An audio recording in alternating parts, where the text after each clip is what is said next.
बिस्मिल्लाहिर्रहमानिर्रहीम। आज का हमारा टॉपिक है Bessel's inequality. The statement is let e i be the basis E1 E2 up to En and up to so on be the orthonormal set in Hilbert space H. X be any vector in H, then summation absolute value of inner product of x E I square is less than equal to norm of x square for all x belongs to H. अब यहाँ पे vessels inequality इस चीज़ से deal करती है कि आपके पास Hilbert space में दो टर्म्स हैं। एक तो आपने सिंपल वेक्टर एक्स लेना है, दूसरा आपने वहाँ पे एक ऑर्थो नॉर्मल सेट लेना है ई आई, जो एलिमेंट्स इसमें कंटेन कर रहे होंगे E1 E2 EN up to so on. और वो ये कह रहा है कि अगर एक्स यानी जो हमने वेक्टर लिया है उसका उस पूरे सेट के साथ, चाहे वो आप किसी एक एलिमेंट के साथ या पूरे सेट के साथ अगर आप इनर प्रोडक्ट लेते हैं, तो उस इनर प्रोडक्ट की नॉर्म के, उस इनर प्रोडक्ट के एब्सोल्यूट वैल्यू के स्क्वायर्स के इक्वल ये लेस देन इक्वल होगा नॉर्म ऑफ एक्स स्क्वायर, यानी सिर्फ उस एक वेक्टर की नॉर्म्स के स्क्वायर से इन सब के इनर प्रोडक्ट का जो सम है वो भी छोटा होगा। और ये बात एक्स एच के अंदर आप कोई भी वेक्टर एक्स ले लें उसके लिए ये बात फुलफिल होगी। और ऑर्थोनॉर्मल सेट की डेफिनेशन हम प्रीवियस वीडियो में पढ़ चुके हैं कि ऑर्थोनॉर्मल सेट उस सेट को कहते हैं, ऑर्थोनॉर्मल सेट उस सेट को कहते हैं कि जिसके अंदर एलिमेंट्स का अगर आप यानी कि एक्स अल्फ़ा और एक्स बीटा इन दोनों का आप इनर प्रोडक्ट लें और इस ये इक्वल आए वन की, इक्वल वन आता है तब आता है जब अल्फ़ा इक्वल टू बीटा होता है, और एक्स अल्फ़ा और एक्स बीटा का जो इनर प्रोडक्ट है वो इक्वल टू ज़ीरो आता है जब alpha is not equal to beta होता है। तो ये ऐसा जो सेट है जिसके एलिमेंट्स इस तरह की प्रॉपर्टीज़ को सेटिस्फाई करते हैं, तो उस सेट को कहते हैं ऑर्थोनॉर्मल सेट। अब ऑर्थोनॉर्मल सेट हमने लेना है, यानी कि ये जो सेट है ये एक ऑर्थोनॉर्मल सेट है और एक वेक्टर हमने लिया। अब इस केस में हमारे पास तीन केसेस बनेंगे। एक तो बनेगा कि आपके पास जो सेट हो वो एम्प्टी हो, एक केस बनेगा कि वो फाइनाइट सेट हो, और एक केस बनेगा कि वो इनफाइनाइट सेट हो। ठीक है, यहाँ पे देखें इसने स्पेसिफिकली कोई लिमिट की बात नहीं की। यहाँ पे आप फाइनाइट भी ले सकते हैं, एम्प्टी भी ले सकते हैं और इनफाइनाइट भी ले सकते हैं। ठीक है, तो उस केस में क्या होगा, हमारे पास हर केस में किस किस तरह का एलिमेंट बनेगा और किस किस तरह की क्या ये इनइक्वालिटी होल्ड होगी या नहीं होगी। तो ये तीन केसेस में हम इसको डिस्कस करेंगे कि वेदर इट इज़ जस्टिफाइड और नॉट। तो हम केस वन ले लेते हैं जिसमें हम अपने सेट को एम्प्टी रखेंगे। अगर सेट एम्प्टी है तो इसका मतलब है कि ये इनइक्वालिटी जो है, फॉर एग्जांपल हमारे पास एस है ई आई, और यहाँ पे जो इनर प्रोडक्ट है एक्स और ई आई वो नॉट इक्वल टू ज़ीरो है। ठीक है, अगर ये इक्वल टू ज़ीरो होगा, अब यहाँ पे ऊपर उसने हमें जो कंडीशन दिया वो कोई स्पेसिफिक कंडीशन नहीं दी। हम ये देखना चाह रहे हैं कि अगर एस हमारे पास एम्प्टी हो, हम जनरल एलिमेंट ये ले रहे हैं, ठीक है, जनरल सेट जो है अपनी स्टेटमेंट के अकॉर्डिंग ये ले रहे हैं, लेकिन इस केस में हम ये कह रहे हैं कि एस जो है वो एम्प्टी है। अगर एस एम्प्टी है तो इसका मतलब है कि फिर तो जो इनर प्रोडक्ट है वो भी ज़ीरो आएगा। ये सिर्फ जनरल है, ठीक है, ये केस वन में ये एस कंसिडर नहीं होना। अच्छा, अगर एस एम्प्टी है तो फिर इनर प्रोडक्ट भी ज़ीरो आएगा, और अगर इनर प्रोडक्ट ज़ीरो आएगा तो हम अगर अपनी इनइक्वालिटी के अंदर अपनी वैल्यूज़ को पुट कर रहे हैं तो क्या आ जाएगा, zero is less than equal to norm of x square. It's mean that कि norm of x square is always greater than equal to zero. तो ये तो हो ट्रू है, इट्स मीन कि ये इनइक्वालिटी एम्प्टी सेट की केस में फुलफिल हो रही है। अब हमारे पास केस टू है, S is equals to E1 E2 to EN, यानी कि अब हमने फाइनाइट केस की बात की है। और अब हम इसी हिल्बर्ट स्पेस एक्स एच से एक्स ले लेते हैं, क्योंकि उसने स्टेटमेंट में कहा है कि आपने इस स्पेस से एक ऑर्थोनॉर्मल सेट भी लेना है और एक वेक्टर एक्स भी लेना है। ठीक है, अब वेक्टर एक्स तो ले लिया, अब उस वहाँ पे उसने सेट के कोई डिफाइन नहीं किया हुआ था कि वो एम्प्टी होगा, वो फाइनाइट होगा या काउंटेबली इनफाइनाइट होगा। तो हमने एम्प्टी लेके भी देख लिया कि क्या ये इनइक्वालिटी जो है वो होल्ड होती है या नहीं, तो इनइक्वालिटी होल्ड हो गई। अब हम फाइनाइट सेट लेके देखते हैं क्या फाइनाइट सेट के ऊपर इनइक्वालिटी होल्ड हो रही है। अब देखें, अगर एक सेट हमने फाइनाइट लिया है जो हिल्बर्ट स्पेस एस से ही एच से ही बिलोंग कर रहा है, अगर ये भी एच से बिलोंग कर रहा है, ये भी एच से बिलोंग कर रहा है, तो इसका जब आप लीनियर कम्बिनेशन लेके इस वेक्टर के साथ मल्टीप्लाई करवाएंगे, ठीक है, तो वो भी तो एच से बिलोंग करेगा ना। फॉर एग्जांपल आप में टू एक नंबर है, थ्री भी एक नंबर है, टू और थ्री को मल्टीप्लाई करवाऊंगी तो एक नंबर ही आएगा। कोई अल्फ़ा न्यूमेरिकल वैल्यू या अल्फ़ाबेटिकल वैल्यू नहीं आएगी। इसी तरह से मैंने क्या किया, यहाँ पे कि लीनियर कम्बिनेशन लिया, किसका लीनियर कम्बिनेशन लिया मैंने, एलिमेंट्स ऑफ एज का, ठीक है, किसके साथ, यानी कि इनर प्रोडक्ट, ये एक स्केलर टर्म, इसको as a scalar term consider किया क्योंकि इनर प्रोडक्ट का जो आंसर आता है वो एक स्केलर ही होता है। ये स्केलर लिया और ये एलिमेंट्स ये वाले, तो ये वाला एक लीनियर कम्बिनेशन लिया मैंने, आई इज इक्वल टू 1 से n तक। तो लीनियर कम्बिनेशन अगर E1 E2 up to En एज से बिलोंग कर रहा है, एक्स भी एज से बिलोंग कर रहा है, तो इन दोनों का जो लीनियर कम्बिनेशन होगा वो भी क्या होगा, एज से ही बिलोंग करेगा। इसको हमने नाम दे दिया इक्वेशन 1 का, इसको हमने नाम दे दिया इक्वेशन 2 का, ठीक है। तो अब हम फाइनाइट सेट के अंदर अब यहाँ पे क्या करेंगे कि हमने दो एलिमेंट्स उठाए, ठीक है, 1 और 2 को क्या करेंगे, दोनों ही एज से बिलोंग कर रहे हैं। तो हमने ये सब स्पेस की डेफिनेशन में पढ़ा था कि अगर ए बिलोंग कर रहा है एज से, बी भी बिलोंग कर रहा है एज से, तो ए माइनस बी भी एज से ही बिलोंग करेगा। तो ए माइनस बी क्या है, मैं यहाँ पे इक्वेशन 1 और इक्वेशन 2 को, इसको ए कंसिडर कर रही हूँ, इसको बी कंसिडर कर रही हूँ। ये भी इससे बिलोंग कर रहा है, ये भी एज से बिलोंग कर रहा है। तो x minus summation i is equal to 1 to n inner product of x e I into e I, ये भी किससे बिलोंग करेगा, एच से ही बिलोंग करेगा। और अगर ये भी एच से ही बिलोंग करेगा तो हमें पता है कि नॉर्म हमेशा क्या होती है, that is always greater than equal to 0। तो अगर हम एच की जो टर्म्स हमने ली होंगी x माइनस दिस टर्म, इसके नॉर्म लेंगे और उसका स्क्वायर लेंगे, इसका बेसिकली मैं अपने इनइक्वालिटी का जो राइट साइड है उसके लिए मैं ये चीज़ करना चाह रही हूँ, उसका स्केल लूँगी तो वो भी क्या होगा, वो भी ग्रेटर देन इक्वल टू 0 ही होगा।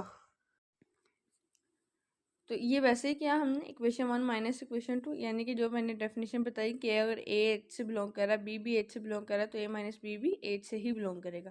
तो ये ए माइनस बी होगा, ये भी एच से बिलोंग करेगा। और हमारे पास हिल्बर्ट स्पेस की डेफिनेशन है कि वो क्या होता है कि norm of every vector space या square of norm is of every vector space is always greater than equal to 0। तो मैंने वही डेफिनेशन इसके ऊपर लगाई।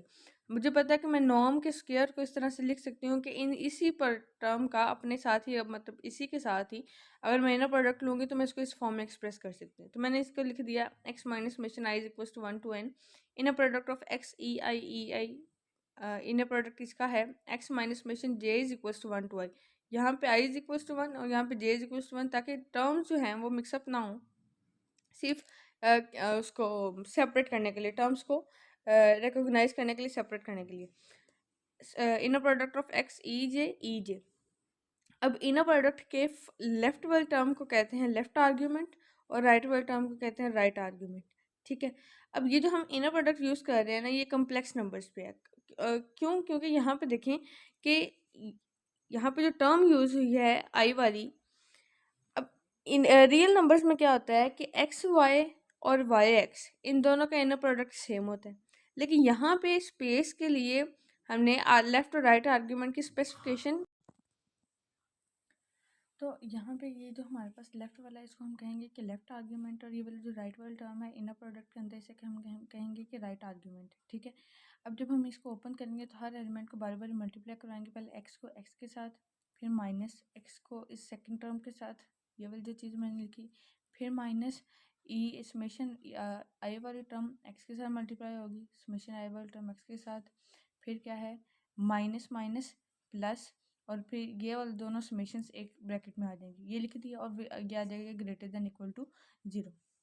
अब यहाँ पे देखें क्या होगा हमारे पास कि एक्स एक्स वैसे ही आ गया। जब इसमें से मैंने समेशन बाहर निकाला तो कम्प्लेक्स में हमें ये चीज़ पता है कि जब राइट आर्ग्यूमेंट से चीज़ बाहर निकलती है तो वो बार की फॉर्म में बाहर निकलती है।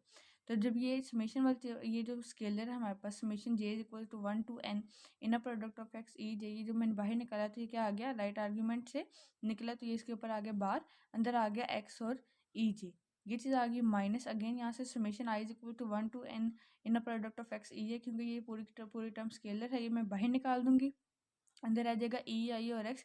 अब चूंकि ये लेफ्ट आर्ग्यूमेंट से निकला, यानी कि लेफ्ट वाले पार्ट से निकला, तो अब इसके ऊपर बार नहीं आएगा।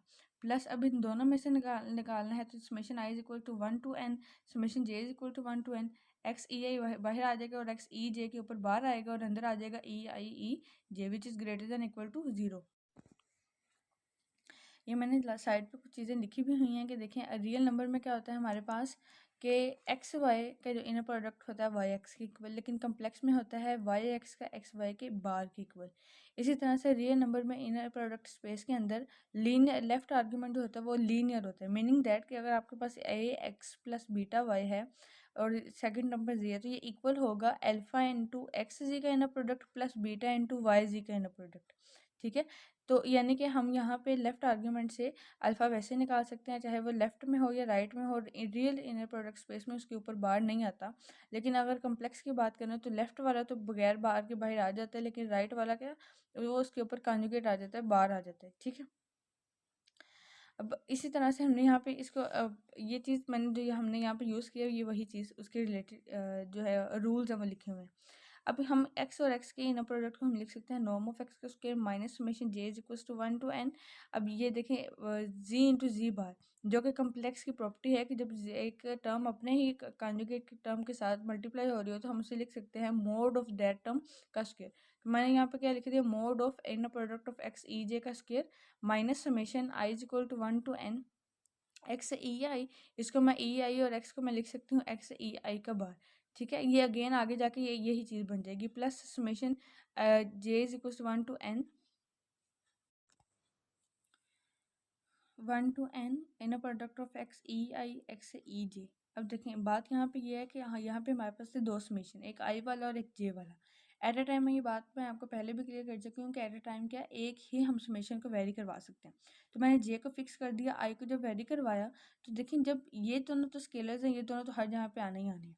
अब जब आई को वेरी करवाऊंगी तो ई आई और ई आई सिर्फ वो वाले पॉइंट के ऊपर हमें आंसर वन वन मिलेगा, यानी कि जब दोनों ई आई और जे दोनों इक्वल इक्वल होंगे तो आंसर वन मिलेगा।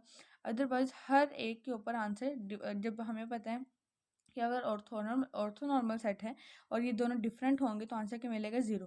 तो ये आप समेशन लगा के जहाँ मर्जी तक ओपन करते जाए आंसर सबको आपको ज़ीरो ही मिलता जाएगा, इसलिए वो लिखने की ज़रूरत नहीं है।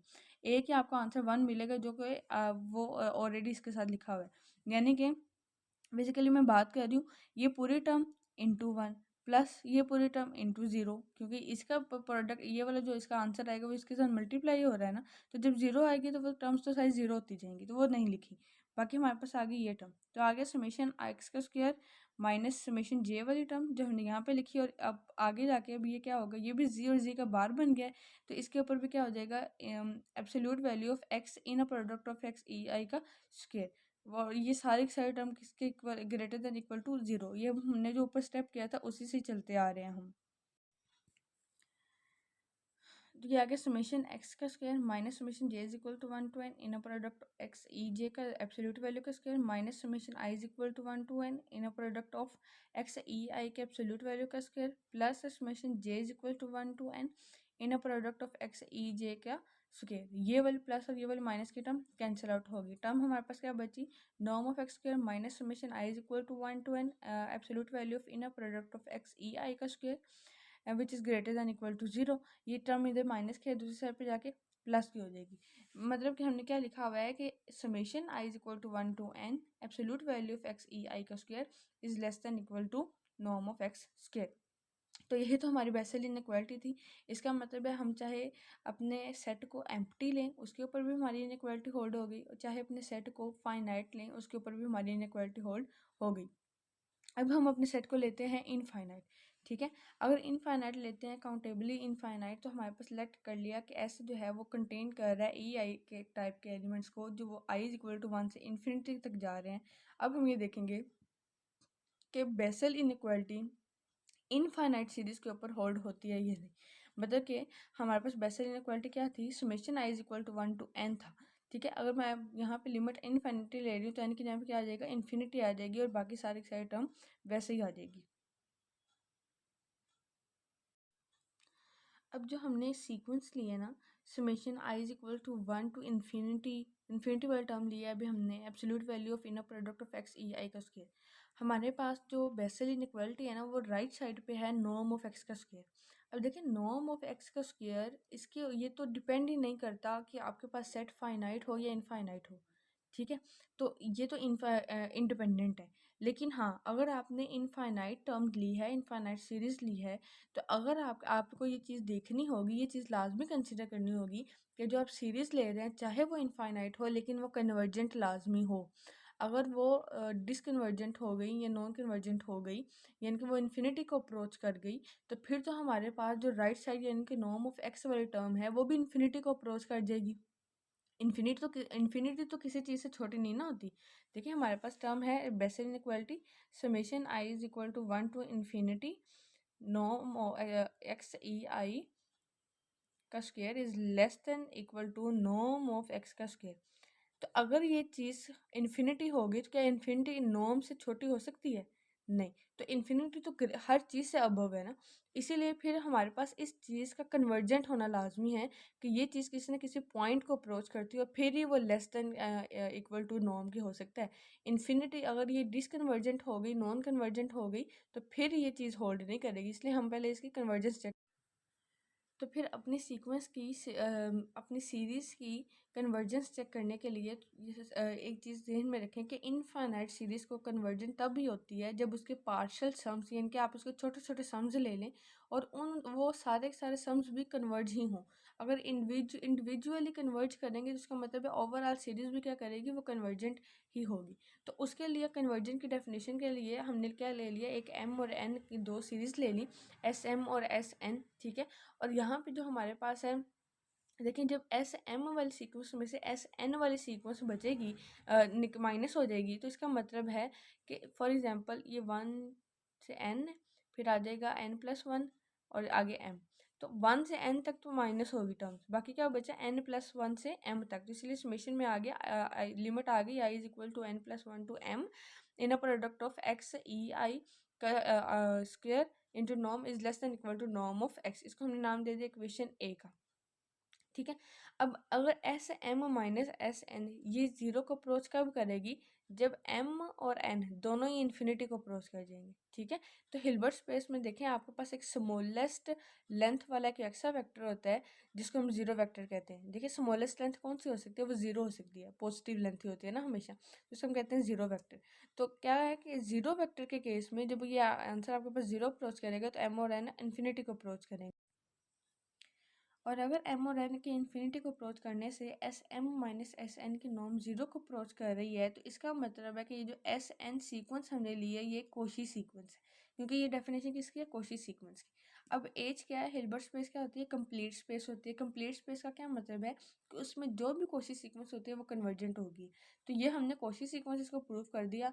अगर ये कोशी सीक्वेंस हिल्बर्ट स्पेस के अंदर है तो इसका मतलब है कि ये कोशी सीक्वेंस क्या होगी, कन्वर्जेंट भी होगी, कन्वर्जेस भी होगी।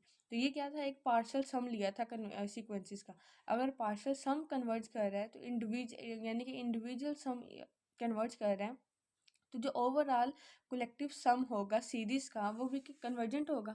तो summation I is equal to 1 to infinity absolute value of inner product of x e i का स्क्वायर, ये सीरीज क्या होगी, ये भी कन्वर्जेंट होगी, क्योंकि इसके जो सीरीज के पार्शियल सम्स हैं वो भी कोशी सीक्वेंस है और कोशी सीक्वेंस भी कन्वर्जेंट है इन हिल्बर्ट स्पेस। हेंस कि अब ये यहाँ पे हमने ये चीज़ देखी कि इन्फिनिटी वाली इनइक्वालिटी को होल्ड करने के लिए हमारे पास सीक्वेंस का कन्वर्ज करना ज़रूरी है, जो कि हमने प्रूव कर दिया। हैंस कि बेसल इनइक्वालिटी चाहे वो एम्प्टी सेट हो, चाहे वो फाइनाइट सेट हो या काउंटेबली इनफाइनाइट सेट हो, हर सिचुएशन के अंदर बेसल इनइक्वालिटी होल्ड करती है। इस तरह से हमारा बेसल इनइक्वालिटी का प्रूफ कंप्लीट हो गया।